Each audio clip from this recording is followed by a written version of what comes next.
Welcome to eco exam में आपका स्वागत है। आज की इस वीडियो क्विज टेस्ट में आपसे पूछे जाएंगे भौतिकी से 50 सवालों को जो कॉम्पिटिटिव एग्जाम में लगातार पूछे गए हैं। इससे पहले अगर आपने हमारे हिस्ट्री और बायोलॉजी क्यूज को नहीं देखा है तो आप उसे भी देख लें, जिसमें मैंने आप लगभग 2000 क्वेश्चंस को कंप्लीट क्यूज फॉर्मेट में करवाया है। हिस्ट्री और बायोलॉजी के क्यूज को देखने के लिए लिंक को मैंने डिस्क्रिप्शन बॉक्स में दे दिया है, या फिर आप प्ले लिस्ट में जाकर के देख सकते हैं। वीडियो को स्टार्ट करने से पहले मैं आपको बता दूं कि प्रत्येक क्वेश्चन के आंसर को बताने के लिए मैं 5 सेकंड का समय देता हूं, जो कि आपकी स्पीड को बनाए रखता है और इस तरह से आपका एक छोटा सेल्फ टेस्ट हो जाएगा, जो कि बहुत जरूरी होता है सेल्फ कॉन्फिडेंस बढ़ाने के लिए। और ऐसे ही रोजाना क्यूज पाने के लिए आप हमारे इको एग्जाम में यूट्यूब चैनल को सब्सक्राइब और शेयर जरूर करें, और बराबर में एक बेल आइकन भी दिखेगा, उसे भी प्रेस कर लीजिए, जिससे डेली क्यूज नोटिफिकेशन आपको मिलती रहे। तो चलिए क्यूज को स्टार्ट करते हैं।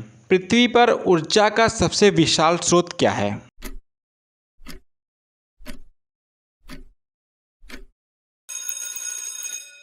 पृथ्वी पर ऊर्जा का सबसे विशाल स्रोत सूर्य है, तो यहाँ पे ऑप्शन नंबर ए सूर्य सही हो जाएगा। निम्नलिखित में कौन सी एक सदिश राशि है?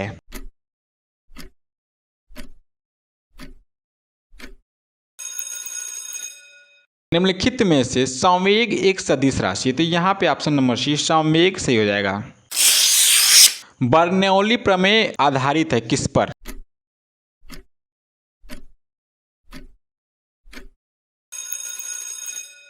बर्नौली प्रमेय ऊर्जा संरक्षण पर आधारित है, तो यहाँ पे ऑप्शन नंबर ए ऊर्जा संरक्षण सही हो जाएगा। चाबी भरी घड़ी में कौन सी ऊर्जा होती है?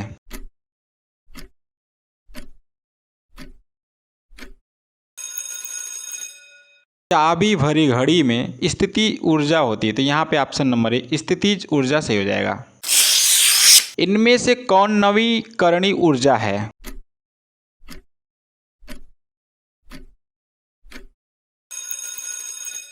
इनमें से सौर ऊर्जा एक नवीकरणीय ऊर्जा है, तो यहाँ पे ऑप्शन नंबर बी सौर ऊर्जा सही हो जाएगा। निम्न में से किसका उपयोग खाना बनाने वाले ईंधन के रूप में नहीं किया जाता है?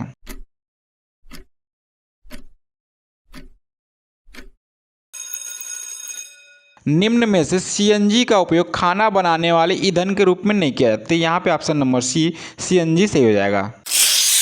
क्यूसेक से क्या मापा जाता है?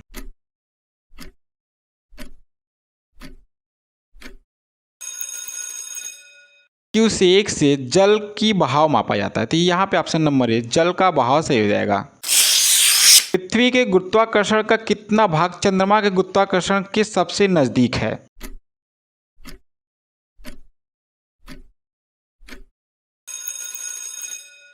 पृथ्वी के गुरुत्वाकर्षण का 1/6 भाग चंद्रमा के गुरुत्वाकर्षण के सबसे नजदीक है, तो यहाँ पे ऑप्शन नंबर सी 1/6 सही हो जाएगा। निम्नलिखित में से कौन सी राशि सदिश नहीं है?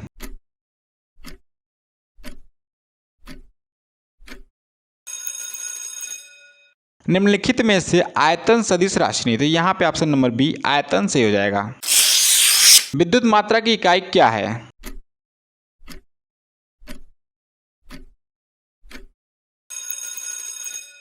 विद्युत मात्रा की इकाई एम्पियर है, तो यहाँ पे ऑप्शन नंबर सी एम्पियर सही हो जाएगा।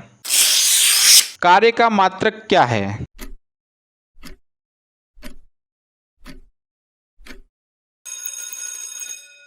कार्य का मात्रक जूल है, तो यहाँ पे ऑप्शन नंबर बी जूल सही हो जाएगा।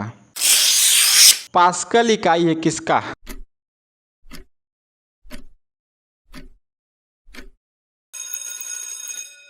पास्कल दाब की इकाई है, तो यहाँ पे ऑप्शन नंबर ए दाब सही हो जाएगा। वस्तु की मात्रा बदलने पर क्या अपरिवर्तित रहता है?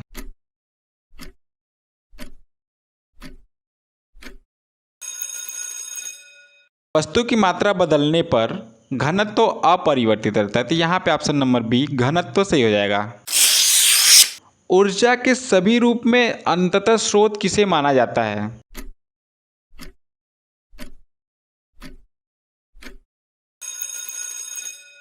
ऊर्जा के सभी रूप में अंततः स्रोत सूर्य को माना जाता है, तो यहाँ पे ऑप्शन नंबर डी सूर्य सही हो जाएगा।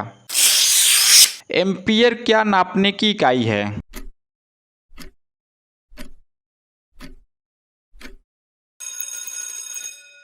एम्पियर करंट नापने की इकाई है, तो यहाँ पे ऑप्शन नंबर ए करंट सही हो जाएगा। प्रकाश वर्ष किसकी इकाई है?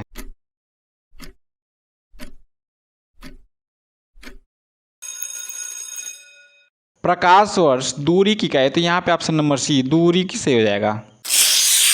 मात्रकों की अंतर्राष्ट्रीय पद्धति कब लागू की गई थी?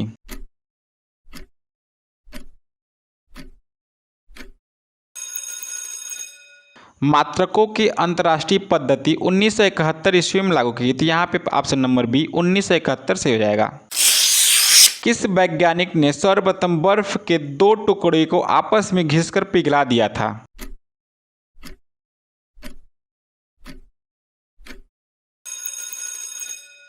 डेवी नामक वैज्ञानिक ने सर्वप्रथम बर्फ के दो टुकड़ों को आपस में घिसकर पिघला दिया था। तो यहाँ पे ऑप्शन नंबर सी डेवी से हो जाएगा। दाब का मात्रक क्या होता है?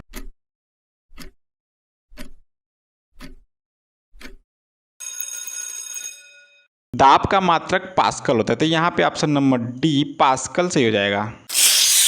दूध से क्रीम निकालने में कौन सा बल लगता है?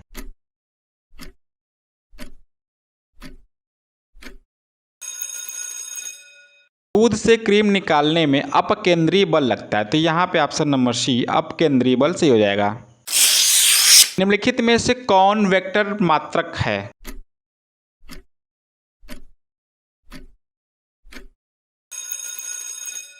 निम्नलिखित में से बल वेक्टर मात्रक है। तो यहाँ पे ऑप्शन नंबर सी बल से हो जाएगा। एंगस्ट्रॉम क्या मापता है?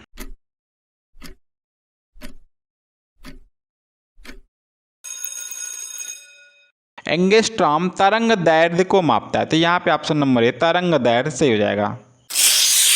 बर्फ पर दाब बढ़ाने से उसका गलनांक क्या होता है?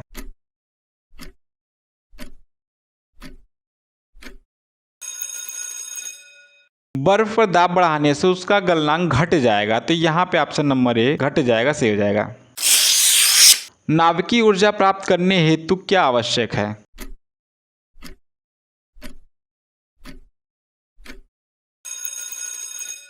नाभिकीय ऊर्जा प्राप्त करने हेतु यूरेनियम आवश्यक है। तो यहाँ पे ऑप्शन नंबर सी यूरेनियम से हो जाएगा। ज्योति तीव्रता का मात्रक क्या है?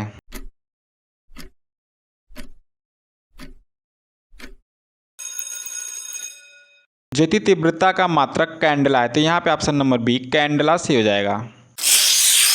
एक हॉर्स पावर बराबर कितने वाट के होते हैं?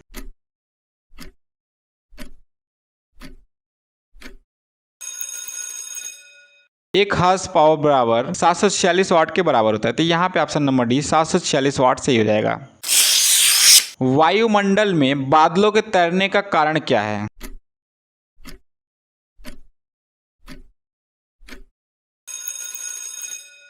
वायुमंडल में बादल के तैरने का कारण घनत्व है। तो यहाँ पे ऑप्शन नंबर बी घनत्व सही हो जाएगा। वह कौन सा बल है जिसके कारण पिंड धरती से केंद्र की ओर खींचा चला आता है?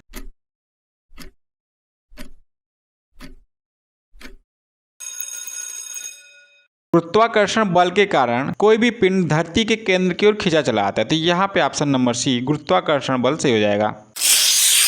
सूर्य की ऊर्जा उत्पन्न होती है कैसे?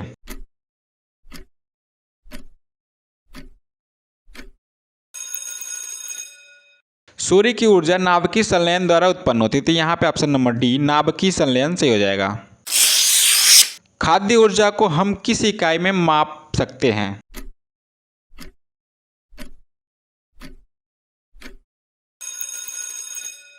खाद्य ऊर्जा को हम कैलोरी में माप सकते हैं। तो यहाँ पे ऑप्शन नंबर बी कैलोरी से हो जाएगा। सौर सेल और सौर ऊर्जा को किस ऊर्जा में रूपांतरित करता है?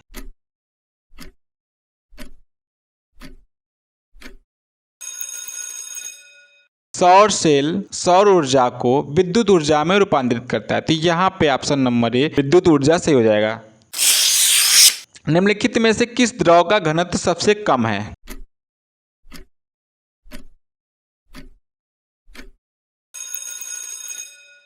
निम्नलिखित में से पेट्रोल द्रव का घनत्व सबसे कम है। तो यहाँ पे ऑप्शन नंबर बी पेट्रोल से हो जाएगा। निम्नलिखित में से कौन सबसे अधिक प्रत्यास्थ है?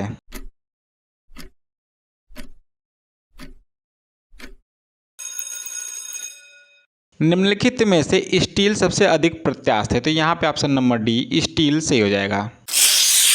रॉकेट किसके सिद्धांत पर कार्य करता है?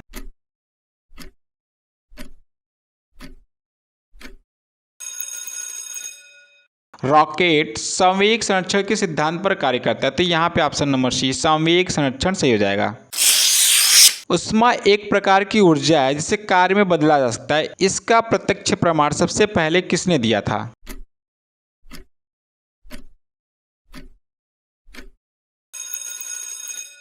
ऊष्मा एक प्रकार की ऊर्जा है जिसे कार्य करने में बदला जा सकता है। इसका प्रत्यक्ष प्रमाण सबसे पहले रामफोर्ड ने दिया था। तो यहाँ पे ऑप्शन नंबर डी रामफोर्ड सही हो जाएगा। शारीरिक कार्य को करने के लिए किस प्रकार की ऊर्जा का प्रयोग किया जाता है?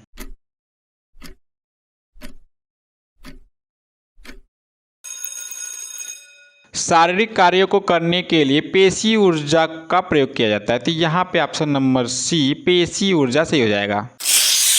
डेनमार्क को क्या कहा जाता है?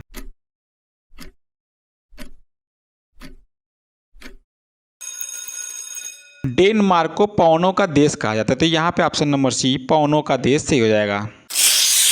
श्यानता की इकाई क्या होती है?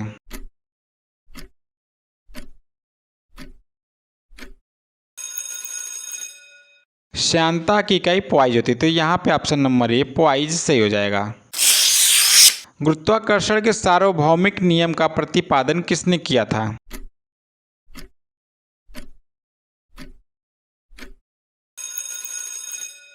गुरुत्वाकर्षण के सार्वभौमिक नियम का प्रतिपादन न्यूटन ने किया था। तो यहाँ पे ऑप्शन नंबर बी न्यूटन से हो जाएगा।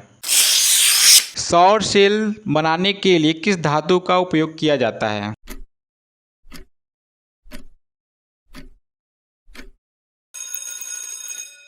सौर सेल बनाने के लिए सिलिकॉन धातु का प्रयोग किया जाता है। तो यहाँ पे ऑप्शन नंबर बी सिलिकॉन से हो जाएगा।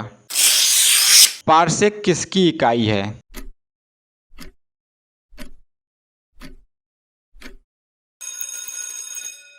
पारसेक दूरी की इकाई है। तो यहाँ पे ऑप्शन नंबर डी दूरी की सही हो जाएगा।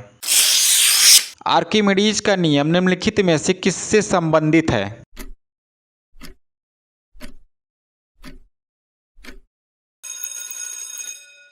आर्किमिडीज का नियम निम्नलिखित में से प्लवन के नियम से संबंधित है। तो यहाँ पे ऑप्शन नंबर सी प्लवन का नियम से हो जाएगा। पदार्थ के संवेग और वेग के अनुपात से कौन सी भौतिक राशि प्राप्त की जाती है?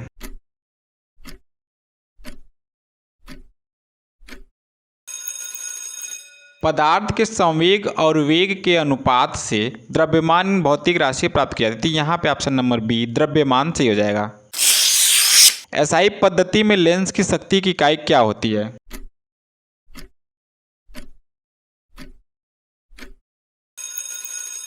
एसआई पद्धति में लेंस की शक्ति की इकाई जो है डायोप्टर होती है। तो यहाँ पे ऑप्शन नंबर सी डायोप्टर सही हो जाएगा। लोहे की सुई पानी की सतह पर तैरती है। इस परिघटना का कारण क्या है?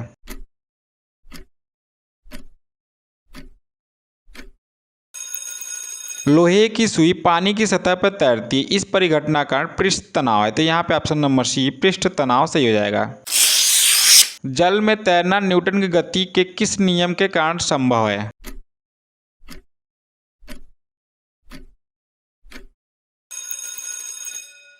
जल में तैरना न्यूटन की गति के तृतीय नियम के कारण संभव है। तो यहाँ पे ऑप्शन नंबर सी तृतीय नियम से हो जाएगा।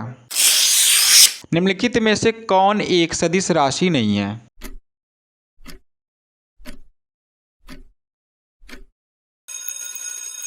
निम्नलिखित में से द्रव्यमान एक सदिश राशि नहीं है। तो यहाँ पे ऑप्शन नंबर सी द्रव्यमान से हो जाएगा। अदिश राशि कौन सी?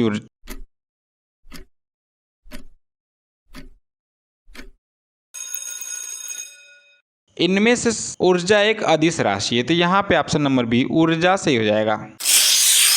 प्रकाश संश्लेषी अंगक इनमें से कौन है?